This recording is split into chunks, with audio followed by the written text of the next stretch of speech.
Kaleessaa fi hardham kaleessa fayyaa guutuudhaan waan barbaadde deemtee fudhattee waan hojjechuu barbaaddu hunda hojjettee jiruu isii ooffataa turte.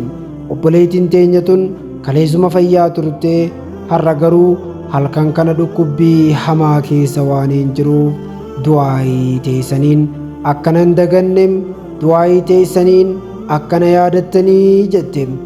Kadhannaa keessan akka hin tuffanne naaf godhaa yeroo xiqqollee taatu jechuudhaan dhaamsa ergaa qabdu dabarfatte.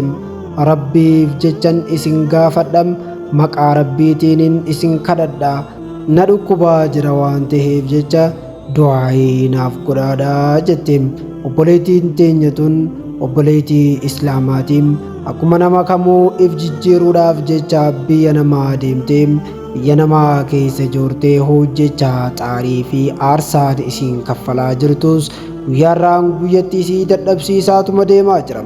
Garuu kaleessa fayyaa nagaa dalagachaa turte, har'a immoo akka malee na dhukkuba jechuudhaan qalbii nu raaste. Akkas qofa jettee hin dhaabbanne, kadhannaan keessan du'aayin keessan sadaqaa ta'uu beekaati. Ajrii guddaadharraa argattanii anaafis rabbiin qeebaluu danda'a waan ta'eef na yaadadhaadhaa nuun jettee ergaa nutti barreessite. Rabbiif jedhaa du'aayii keessaniin na bira dhaabbadhaa jetti.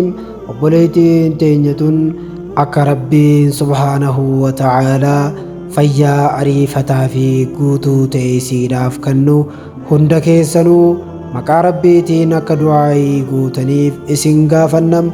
Obboleeyyan islaamaa ardii addunyaa irra jirtan hundi obboleettii teenya tana du'aayiidhaan yaadadhaa isiniin jenna. Rabbiin afaan isaarra nama qeebaltii kaa'e hedduu qaba. Isin keessaa nama rabbiin du'aayii isaadhaa qeebalu hin beekamu waan ta'eef mee yaa rabbi fayyisi jedhiitii bira dabre.